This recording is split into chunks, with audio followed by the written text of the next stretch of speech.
Welcome. Today we're going to finish our Take 5 quilt. Take 5 minutes, choose 5 fabrics, and in 5 hours you'll have a fantastic quilt. Yes, I have done this over a couple of days, but if I take and calculate the time, if I just sat down and did it, it would be around 4 to 5 hours. So a great, fun, fast, easy quilt. Let's get it finished. Hello my quilting friends. If you're new here, my name is Jackie Russell. I am with Jackie Russell Creates. We talk about everything quilting. And I hope to inspire you to make traditional quilts like the one we're finishing today or some art quilt. Now let's get started. So today we're adding our border onto the blocks that we did in the last video. You can check that video out here or I'll leave a link in the description.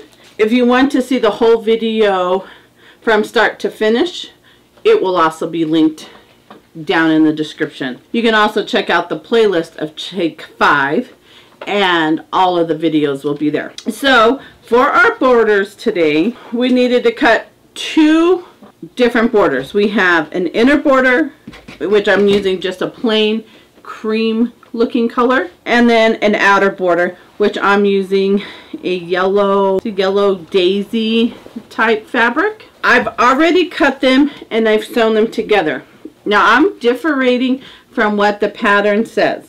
The pattern says, you know, cut your 8 strips of your inner border fabric, which is roughly around 2.5 inches, unless you want it bigger, by the width of your fabric, which is normally 42 to 48 inches. And then you sew 2 strips together.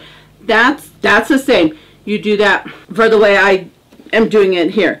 They're saying to take and pin it to your side and start sewing down, and then the excess you just cut off. I don't like to do it that way because it can make your quilt wavy, especially if you're sending it off to a long arm quilter or something, because it can stretch your fabric a little bit. So I like to take the measurements. You can do this as, you know, measuring it across on your cutting mat, or I know that my blocks were 12 inches. Well, there's 5 of them going down the length of the quilt, so that's 60 inches.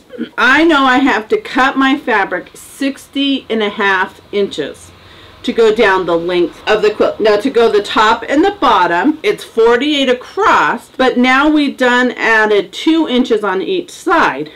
So that's going to make it 52.5 inches that I need to cut the inner border from the top.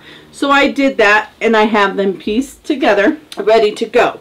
Next we need to pin them to the quilt. So I have the long edge and you're going to pin right sides together.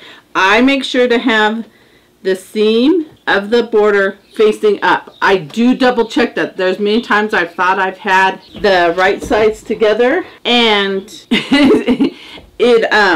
come to find out I had the hem down and facing the fabric, so the right side was up. So I make sure that the hem is up. I find my corner and I'm going to pin that corner just with some straight pins. Then I'm going to just kind of run my finger through just to make sure I'm not twisting up the border, and I'm going to come down and I'm going to pin it to this corner. Then I'm going to take and fold it in half, lining up the corners, and I'm going to take my border and find the center with blocks, and I'm going to put a pin in there, lining up the raw edges. And I do this just to make sure that it, for one, fits, but because I know the measurements, it's going to make it so it stays consistent on the right size, even if by chance I stretch the fabric just a little bit. And then I work my way down from the center to a corner. I just start pinning that fabric down. I'll work from the corner and then I go to the center and I just kind of keep pinning, and I just make sure that it's staying taut, or that there's no big waves, or that it's even. And then I'm going to go, sorry for that pounding, they're tearing a house down the street here. I'm going to go from the center and work to the other corner. You can put as many pins as you would like in here to keep it together. I just put so many so far apart, but you know, I've been doing this for 30 plus years. So as a beginner, you know, feel free to put as many pins as you feel, you know, comfortable, so you can keep that straight, you know, your fabric together at the seam. We're going to sew this at 1/4 inch, like always, and then we're going to press it toward, normally I would press toward the border, but because I'm using a light fabric, I'm going to press it toward the piece blocks. So that may take a little extra to get it folded down, but it's well worth it so I don't see that. We're going to come in and do the top and the bottom. So let's sew this real fast. I have my 1/4 inch foot on.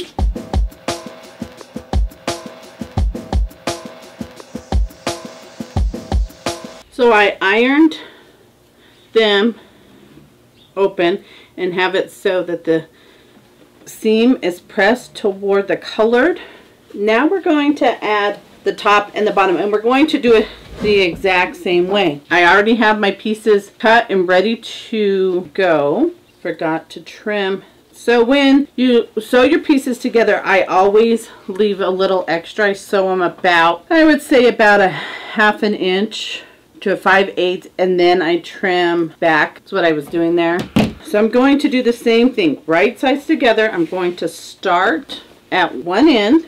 I'm going to pin that, run my finger between the two just to make sure I'm not turning the border, and to make sure that the seam is on top, and I'm going to pin there. And I'm going to fold it in half again, and I'm going to do this on both top and bottom, and then we're going to add our other border. It is done the exact same way. I know that my quilt top now measures at 64.5 inches down the long sides. So I'm going to cut my second border however thick I want it to be, which in my case I'm cutting it at 6.5, so the finished would be at 6 inches, by the width of the fabric, sewing 2 pieces together, and it's going to come out to, and I'll trim it to 64.5. Now, the nice thing about this quilt is the top and the bottom of the outer border needs to be cut at the 64.5 as well. And how I got that measurement is because we cut these white or cream at 62.5. Well, we just added 12 more inches to that. So 52 and 12 is 64. And then you add your, make sure you have your seam allowance, 1/2 inch seam allowance, and that gave us the 64.5. So that will make it really nice. Our finished quilt is going to be 64 by 76. So I'm going to finish putting the borders on. I will press these, the white ones, toward the color, and then when I put the outer border on, I'm going to do it the same way, going down the long sides first, pinning at each corner, finding the center, and then working my way out. And then I'm going to iron those toward the outer border. Once I have those all done, we'll come back and we will sandwich this together and start quilting. Okay, so I have my back prepped, ironed, and I have it sandwiched together. So I have my background fabric with the right side facing up. Then I have my batting, whatever batting you choose that you want to use, and then your quilt top with the right side of the fabric facing up.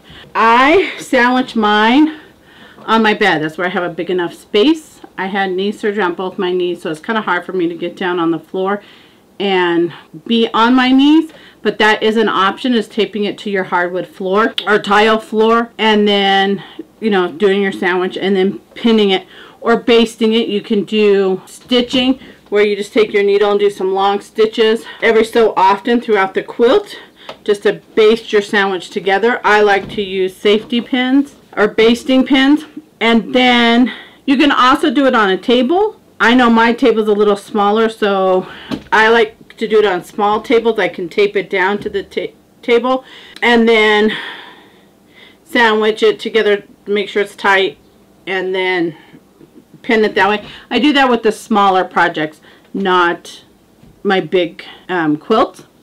So now it's all ready for me to stitch. I'm going to stitch with just a straight stitch, and I'm going to do what they consider an old-fashioned quilting. This is how they did it back in the day, way back, is they just did, it's almost like a stitch in the ditch.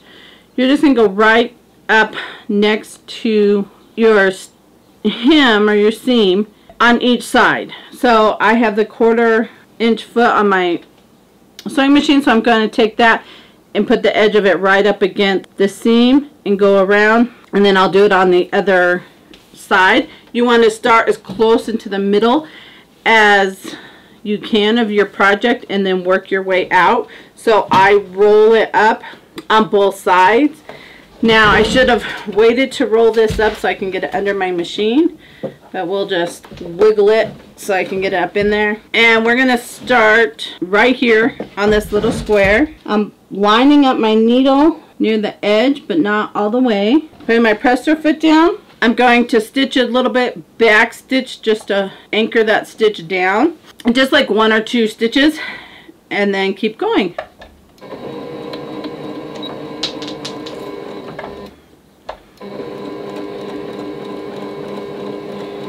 And I just take it nice and slow and easy until I get all of it quilted. You can quilt it however you want to quilt it. You can send it off to a long armor. You can do it on your own machine. You can do stippling. You can do, you know, however you want to quilt your quilt. So on my presser foot, I do have a marking that shows me where the 1/4 inch is. So I'm going to make sure that I take my seam so it's right even with that mark. I know to stop, and then I can pivot. Yes, this is going to be a little more turning, pivoting, and moving around on this quilt by doing the straight stitches how I'm doing it. You could also do it with your darning and just stitch. So what I'm going to do is I'm going to rotate it this one more time here, and then I am going to stitch all the way down this one seam because it is a straight seam all the way. So I'm just going to stitch, and then I will come back in and get the other stitches.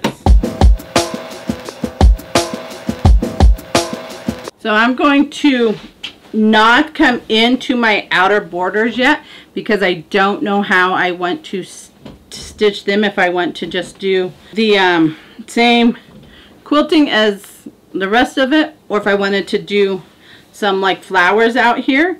So now what I would do is rotate it and then come down this seam and then, you know, go down and keep going that way. So I'm going to finish quilting this. I'll be back when I'm done quilting and we're ready to bind the quilt. So you can see right there where my stitch line is, and so I'm going to stitch this way, but by the time I'm finished there's also going to be a stitch along that side as well. So we're going to stitch down this side.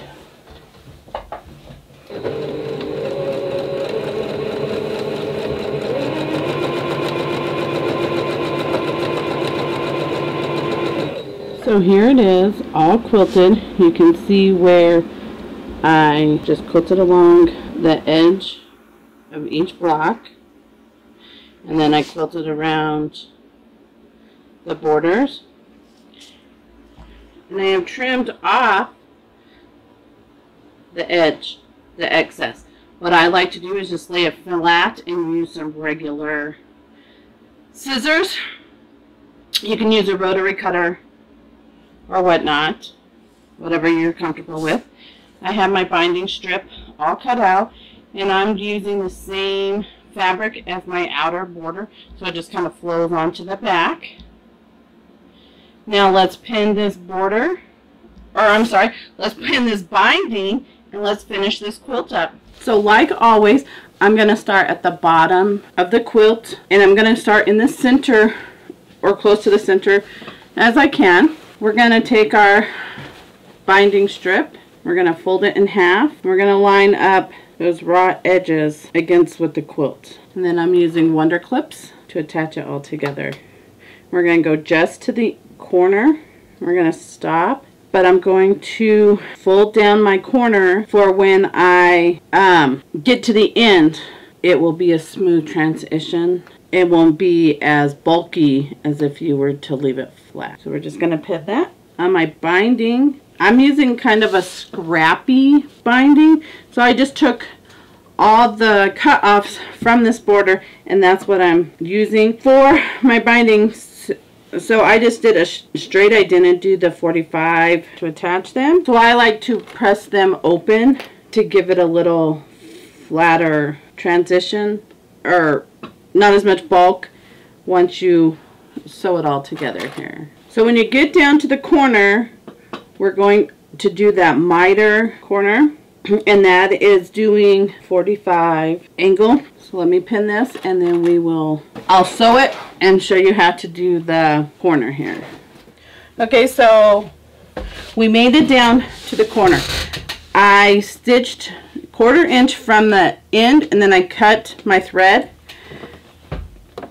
So now we're going to take our binding and we're going to fold it up at a 45, and then you're going to bring it back down so it's lined up with the edge to create that 90-degree angle.